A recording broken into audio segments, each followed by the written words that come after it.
Now for the presentation of the Lifetime Achievement Award to Teresa L. Todd. The text of the award reads, "This award honors those individuals who have dedicated a professional lifetime to upholding both the letter and intent of Article 1, Section 12 and 23 of the Indiana Constitution." And I'm sure we all know by heart Sections 12 and 23, but in case we've forgotten, I will read them to you. Section 12, all courts shall be open, and every man for injury done to him in his person, property, or reputation shall have remedy by due course of law. Justice shall be administered freely and without purchase, completely, and without denial, speedily, and without delay. Section 23, the General Assembly shall not grant to any citizen or class of citizens privileges or immunities which, upon the same terms, shall not equally belong to all citizens. I would at this point in time like to invite Betsy Green and Lynn Gray to speak about Terry.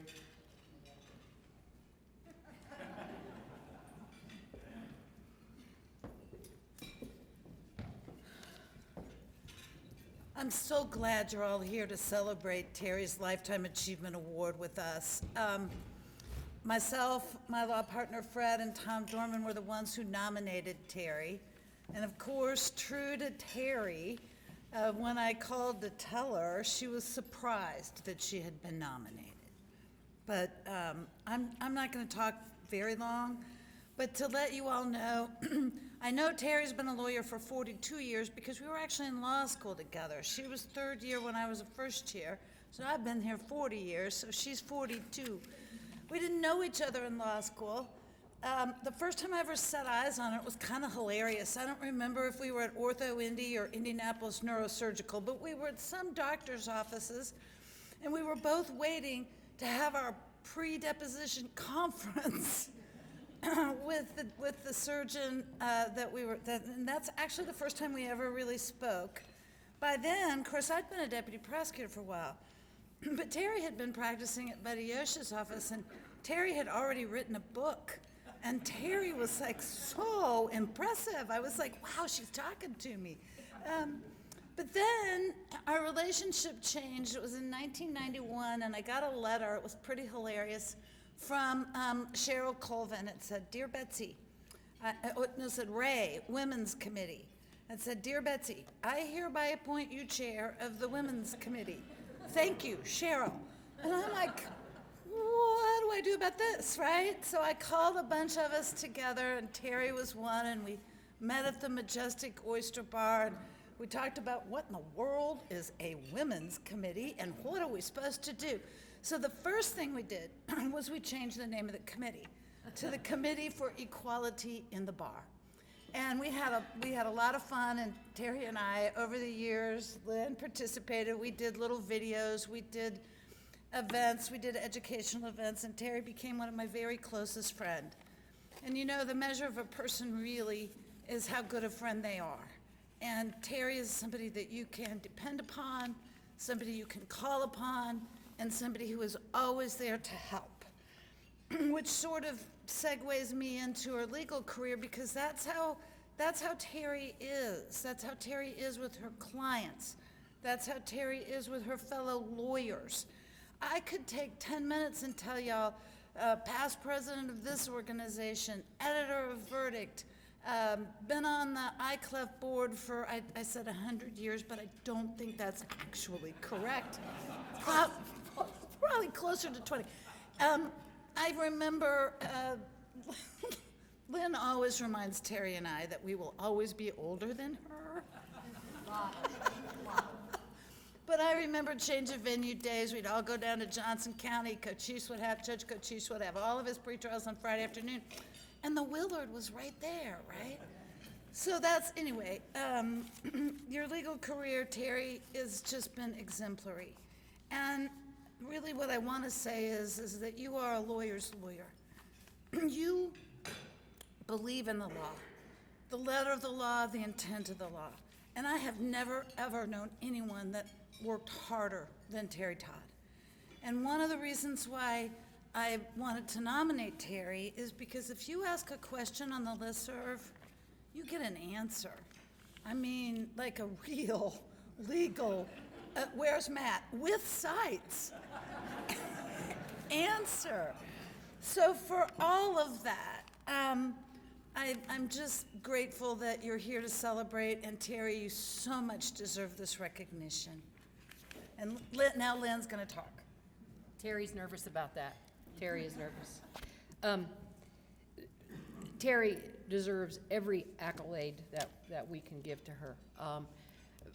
Betsy's right. How many times on the listserv do I try to save things that have been posted? And primarily, I send them to my assistant and say, save all this because I'm going to steal it in some brief or in some argument that I have to have. And she has said to me, without even knowing you, boy, you like that Terry Todd stuff, don't you? Because I send it all the time. So she's brilliant. She's got all the degrees. She's written the book. She graduated from law school with all those things that we don't even say down in Johnson County because we don't understand it and all that kind of thing. But yeah, all that cum laude stuff. I don't even know what it is. But, I'd be remiss if I didn't share with you that there are some things about Terry that I find baffling, to say the least. Terry has an unhealthy hatred for roundabouts. I mean, no question about it. It's not even rational at times. So what does my friend do? She moves to Carmel. That's what she does. That's not a rational thing. We did, Betsy and Terry and I used to try a lot of cases in the 80s, because that's what you did. You just tried cases all the time. I think I tried 5 cases in 6 weeks one time and had a collective verdict of maybe $30,000, because if it was snow and ice in the middle of December, I was trying that case. But yeah, Tom or Buddy, we're not going to try those cases, that's for sure. So I remember Terry having, because if you've ever tried a case with Terry, you prepare and then you prepare and then you prepare more.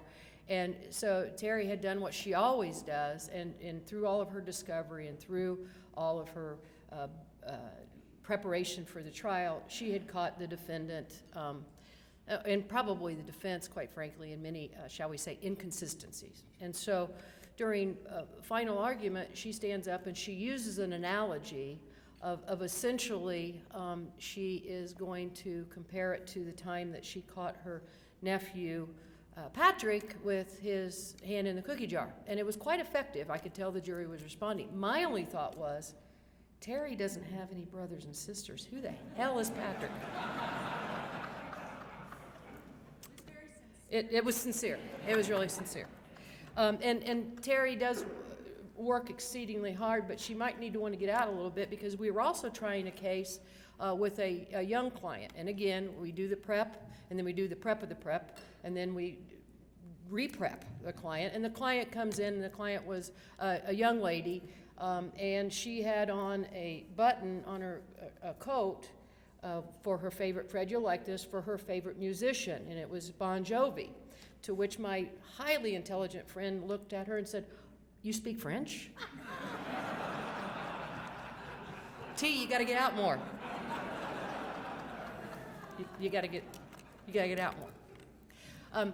Terry, in all sincerity, you have spent your entire professional life helping clients, helping colleagues, helping people you don't even know. And you've done it without expectation of anything in return. And to me, that is exactly what a Lifetime Achievement Award should recognize. And as Mary White said, what took us so long?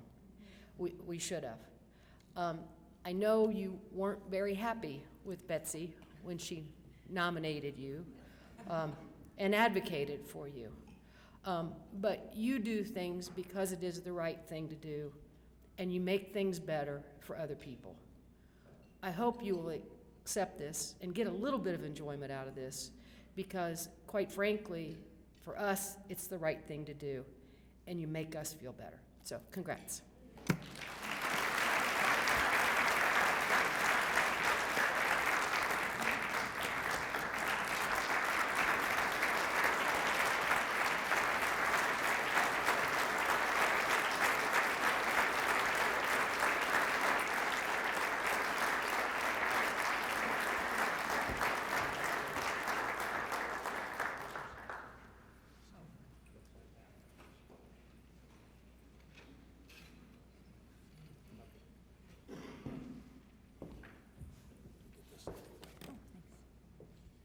Well, thank you very much, everybody. I really am appreciative of this recognition.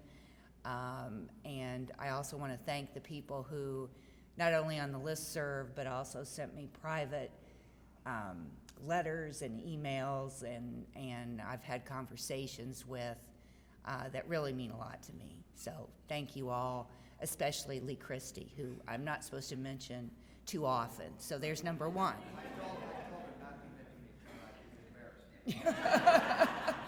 So, but one thing I think we really need to remember always about this entire group, and that is how giving everybody is. I'm certainly not the only one who has shared their time and their information and their research with one another. Everybody in this room does it every single day, and it really is remarkable.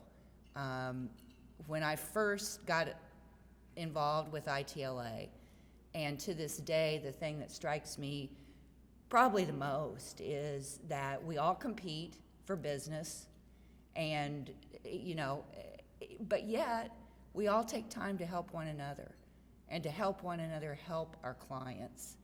And that is just a remarkable thing to me. I don't know that there's any other organization that cares as much about their fellow members and their members' clients. And so I applaud each and every one of you and the rest of the members of our organization. The other thing that I really want to talk about, and some of you in this room will remember doing it, others of you may not even have ever stopped to think about it, is that when I first started practicing, if you had a legal question, maybe somebody in your office would say, well, you know, I think so-and-so had a case like that. And there were maybe, I don't know, 4 or 5 firms in Indianapolis, one in Franklin, one in Lebanon, and you picked up the phone and you called somebody at the office, and then they would say, you know, I may have a brief or something. Then they physically had somebody pull their dead file to retrieve the typewritten on a typewriter document that they might or might not still have. And it's only in the last several years that we have had the listserv. And, you know, anybody who practiced before we had it can really appreciate the difference. A lot of you may not ever have thought about, well, I wonder what happened, you know, before we had this. Well, Jeff Cook is the person who got the listserv started. And I think a lot of us, I know I was probably one, who was not computer savvy, I'm still not, and said, why would you want to do something like that? Sounds like a lot of trouble to me, and I don't know how to do it, and I don't want to learn. But what a terrific resource. And I think about Jeff, maybe not every single day, but a lot when I use the listserv. So I just think that that's really, really important to stop and think about and think how lucky we are, because without that platform, none of us could have the ability to share the information that we're able to share. And the other thing, too, that always amazes me is how quickly people are to respond. I mean, we're not talking about somebody posting a question and waiting hours or days for an answer. So many times it's within a few minutes. And you know that that person who's responding has stopped other work they're doing on their own cases to give you an answer and to give you that help that you need.